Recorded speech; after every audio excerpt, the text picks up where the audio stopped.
오염수 방류 관련 브리핑을 시작하겠습니다. 먼저 박구현 국무 1차장께서 오염수 방류 대응 전망에 대해 설명하겠습니다. 국무 1차장입니다. 아토스 정화를 포함한 오염수 처리 과정에 대해서 좀 일부 좀 오해가 있으신 걸로 좀 파악이 돼서 추가 설명을 좀 드리려고 합니다. 먼저 어제 원안위 위원장께서 설명을 드린 내용인데요. 지금까지 배출 기준을 초과해 검출된 적이 있는 6개 핵종에 대해서 말씀을 드렸는데 요거에 대한 이해가 약간 좀 잘못 전달된 부분이 있는 것 같아서 추가 설명을 좀 드리겠습니다. 지금 위원장께서 말씀하신 그 내용은 기본적으로는 기존에 몇 번 설명을 드렸습니다만 초기 알프스를 돌려서 오염수가 나온 오염수를 알프스 1차 처리를 한 다음에 이걸 지금 1000개 넘는 저장 탱크에 저장을 하고 있는데 이 오염수들을 일본 자체에서 한 걸로는 한 70% 정도는 기준을 초과를 하고 70% 정도는 기준을 충족하지 못한다. 이렇게 이 사안이 이미 여러 번 말씀드린 바가 있습니다. 이번에 원안위 시찰단을 다녀오면서 과연 그게 어떤 핵종들이 어떤 정도로 초과가 돼서 문제가 되는지를 집중적으로 살펴보는 것이고요. 그 과정에서 현재까지 한 6개 핵종 정도가 초과된 걸로 확인이 됐다. 이런 의미입니다. 그리고 이와 연계해서 금년도 일부 도쿄전력이 돌렸던 그 아토스 입출구 데이터 분석 결과를 받아가지고 지금 수찰단이 분석을 하고 있습니다만 현재까지는 개량된 현재 상태의 아토스 기준으로는 배출 기준 이상으로 검출되는 핵종은 없는 것으로 현재까지는 잠재로 확인된 내용입니다. 이러한 내용들에 대해서는 계속해서 지금 원안위하고 연구원에서 지금 확인, 분석 중에 있습니다. 또 추가 사항이 나오면 설명을 드리도록 하겠습니다. 여기서 말씀을 드리면 오염수 중에서 배출 허용 기준을 초과한다 아까 말씀드린 70% 양으로는 약 90만 톤 정도가 됩니다.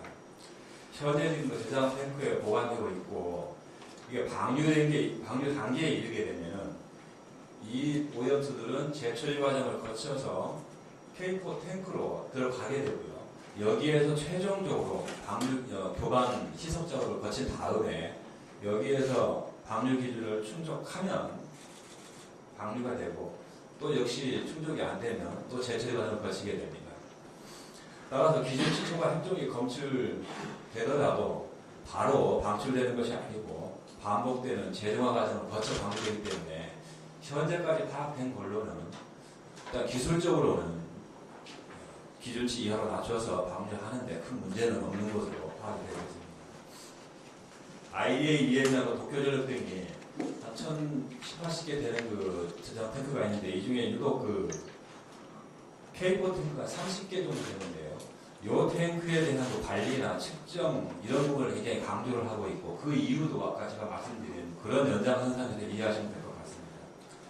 여기서 정확한 측정이 이루어져야 배출용 기준치를 초과한 오염수가 바로 바다로 나가지 않고 다시 알프스에서 처리가 될 수 있기 때문입니다. 또 여기에 더해서 저희가 파악한 걸로는 이송 설비의 감마 핵종 방사선 감식이라는 설비가 있고 또 실제 해역에 방류가 되면 그 주변 해역 모니터링 시스템을 통해서도 이상 상황을 체크할 수도 있고 이런 다중 안전장치를 지금 설치했고 가동 내지 성능 부분을 계속해서 체크하고 보완하고 있는 것으로 파악하고 있고 원안위로 그 부분을 들여다보고 있습니다. 다음으로는 알프스 재처리가 필요한 양이 아까 말씀드린 대로 90만 톤 정도 되는데 도쿄전력이 보유한 알프스가 그 정도의 오염수를 처리할 용량이 되느냐 하는 의문이 어제 야당에도 좀 질문이 있으셨고요. 일부 언론에서도 좀 제기가 되고 있습니다. 저희가 지금 파악한 걸로는 현재 알프스 일본이 지금 설치한 도쿄전력이 알프스 총 용량은 하루에 약 2,000톤 정도를 처리할 수 있는 것으로 파악이 됩니다. 여기에 비교해서 매일 신규로 발생하는 폐수가 약 오염수가 한 100톤 약간 안 되는 정도 수준 그 양은 계속 조금씩 줄고 있는 걸로 저희들이 파악을 하고 있는데요. 약 100톤 그다음에 지금 앞으로 만약에 방류를 하게 된다면 하루 최대 배출량은 약 500톤입니다. 따라서 알프스 시설이 감당해야 될 양은 최대 하루에 한 600톤, 근데 처리 용량은 200톤이기 때문에 설사 2회 이상, 한 3회까지도 돌릴 수 있는 용량이 돼서 용량 자체는 문제가 없는 것이 아닌가 이렇게 파악이 됩니다. 지금까지 여러 차례 말씀을 드렸습니다만 이 모든 과정에 대한 설명은 알프스를 포함한 도쿄 전력의 처리 설비들이 제대로 작동된다는 것을 전제로 합니다. 이미 그 부분 다 알고 계실 겁니다. 그리고 IAEA 그리고 저희 정부가 지금 계속해서 살펴보고 중점을 두고 있는 부분이 바로 이 부분입니다. 정부에서는 국민들께서 불안해하시는 일이 없도록 철저히 검증하고 설계나 또 앞으로 작동하는 과정에서 결함이 발견되면 그 즉시 일본 측의 시정을 요구하는 등 긴밀히 대응을 해나갈 계획입니다. 또한 향후에도 설비와 계획대로 운영되는지를 지속적으로 감시할 수 있는 기재가 필요하기 때문에 IAEA 그리고 일본 측과 계속해서 협의를 해서 그런 사항을 보완해 나가도록 하겠습니다. 제 설명은 여기까지입니다. 네, 다음 송상근 해수부 차관께서 우리 해역 수산물 안전관리 현황에 대해 설명하겠습니다. 예, 해양수산물 차관입니다.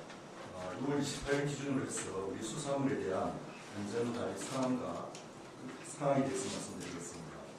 어제 오전까지 추가된 생산 단계 수산물 방사능 검사 결과는 총 34건이었습니다. 전부 적합입니다. 검사 건수 상위 5개의 품목은 광어 5건, 오징어 3건, 가라는 2건, 모시조개 2건, 꽃게 2건이었습니다. 국민신청 방사능 검사 게시판 운영 결과입니다. 치료 확보가 되는 대로 진행하고자 했던 12건 중 1건의 검사가 완료되었습니다.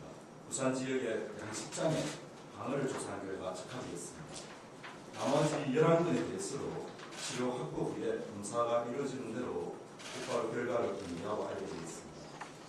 다음 수입수산물 방사능 검사 현황입니다. 6월 26일에 검사한 일본산 수입수산물 방사능 검사는 7건이고 방사능이 검출된 수산물은 없습니다.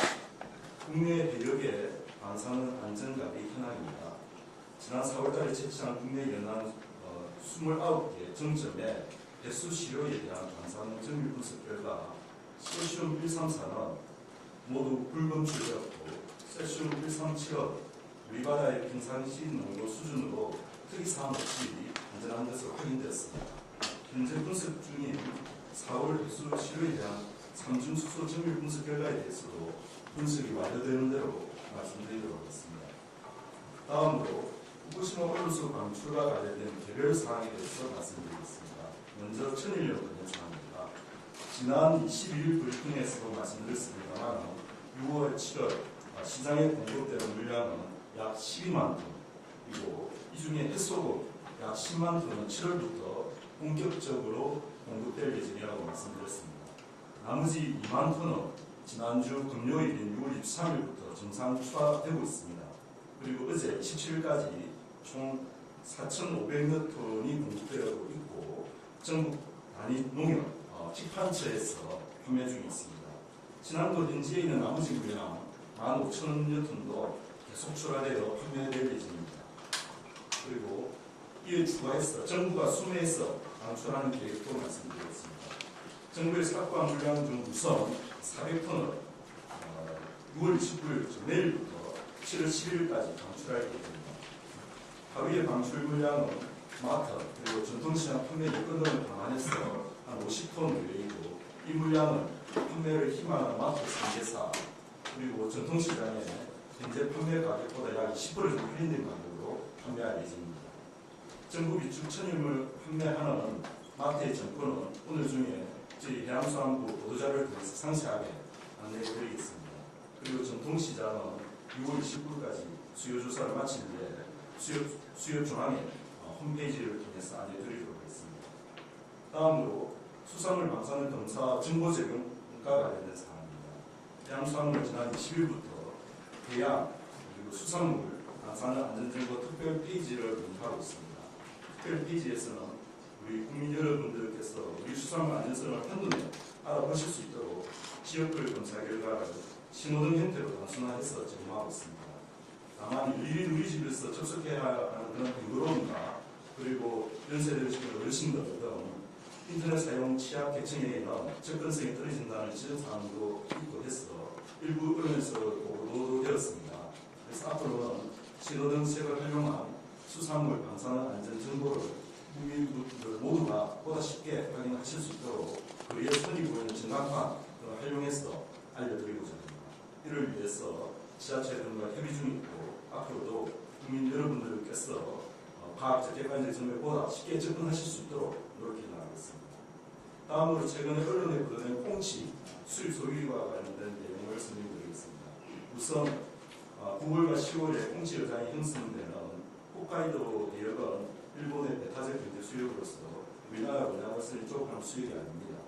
우리나라와 대만 등의 원양어선은 주로 캄차카 반도 아래쪽에 그리고 동경 150도 기준으로 했을 때 오른쪽 대역에서 주로 꽁치를 조업하고 있습니다. 지난해 홋카이도 인근 이지를 포함해서 일본에 수입된 꽁치가 한 24kg에 불과해서 국내 시장에 영향을 줄 수준은 아닙니다. 그리고 국내에 유통되는 꽁치는 전체로 한 2만 1,000톤인데 그중에 수입산이 한 84%, 그리고 우리나라 원양어선이 잡은 국내산 물량이 16% 정도입니다. 이 중에 수입산은 시각처에서 모든 수입 건수에 대해서 방사능 검사를 실시해왔었고 지금도 하고 있습니다. 그리고 모두 그 결과는 적합했습니다.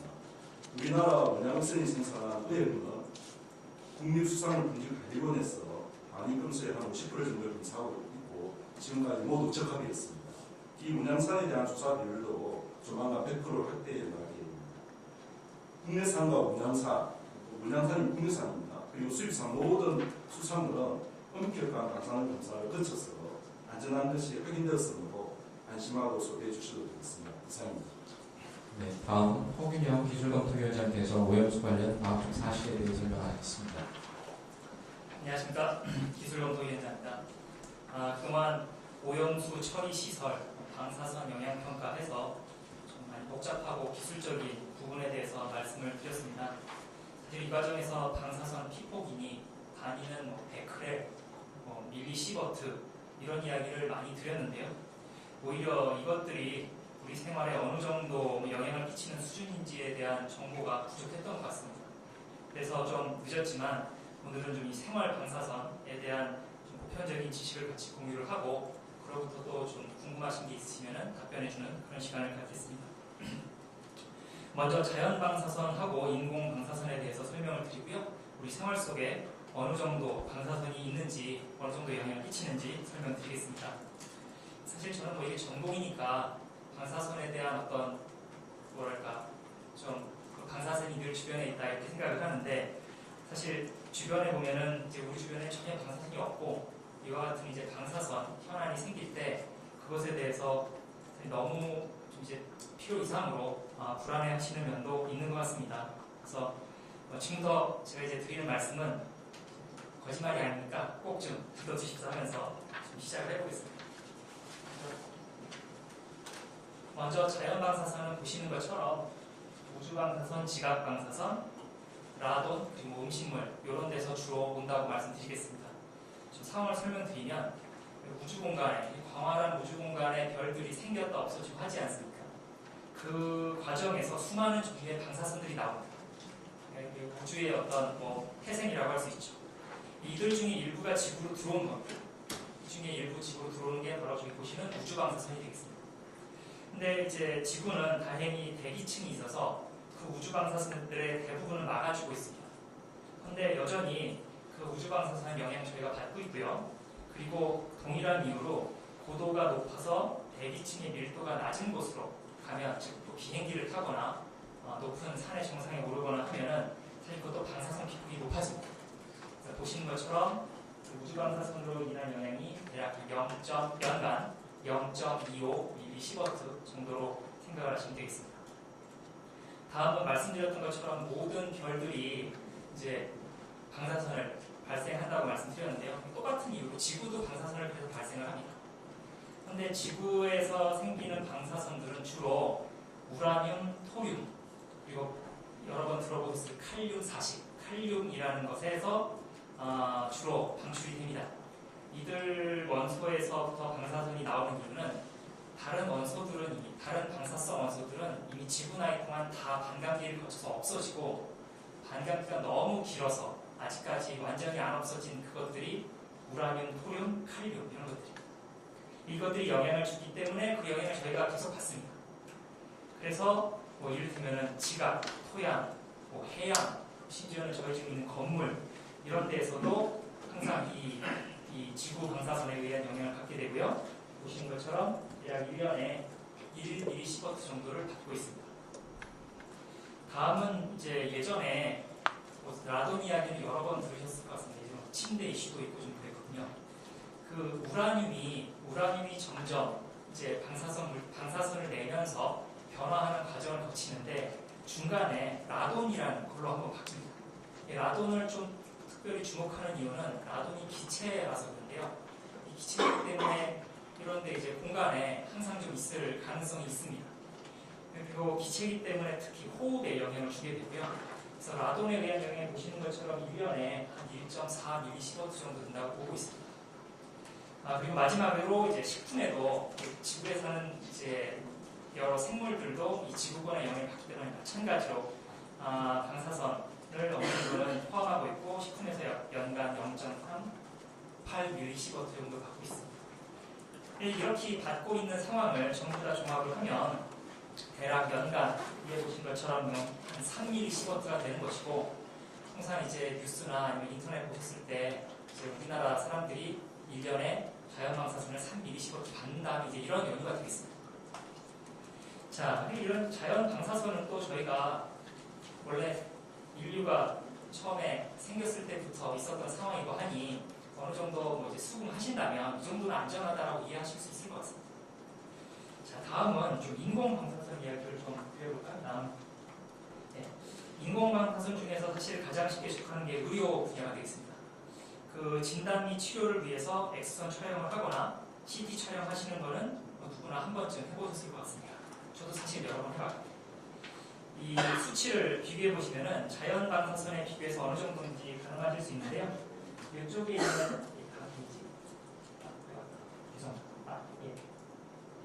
이 수치들을 보시면은 이쪽에 의료용 장비들은 1년 내내 받는 건 아니니까 1회 이제 진단이나 치료를 받았을 때 수치라고 생각하시면 되겠습니다. 그러니까 예컨대 여기 보시는 것처럼 X선을 촬영을 하면 대략 0.1mSv 미만이다 라고 알려져 있는데 이건 1회 찍었을 때 1회 찍었을 때 그러니까 아까 이제 설명드렸던 자연방사선에 대비를 해보시면 어느 정도 수치인지 아실 수 있는 거고요. 자, 이와 같은 의료방사선 이외에 산업용 방사선이 있습니다. 이 대표적인 것이 이제 원자력 발전소고요. 그 다음에 산업 현장에 가보시면은 교량이나 이런 철분 구조물 같은 게 잘 만들어졌는지 확인하는 비파괴 검사 이런 것들이 있습니다. 그런 쪽에 사용되는 산업적 목적의 방사선이 또 이 인공방사선에 포함이 되고요. 유감스럽게도 그 이제 50년대 60년대 핵실험을 하면서 그때 세슘이며 스톤 이런 것들이 상당수 밖으로 나왔습니다. 그리고 정확하게 규명되진 않았지만 이제 뭐 핵폐기물 예전에 투기하고 하는 것들이 여전히 뭐 아직 바닷속에 영향이 있는 것도 사실이고요. 이런 것들이 인공방사선의 상황이 되겠습니다.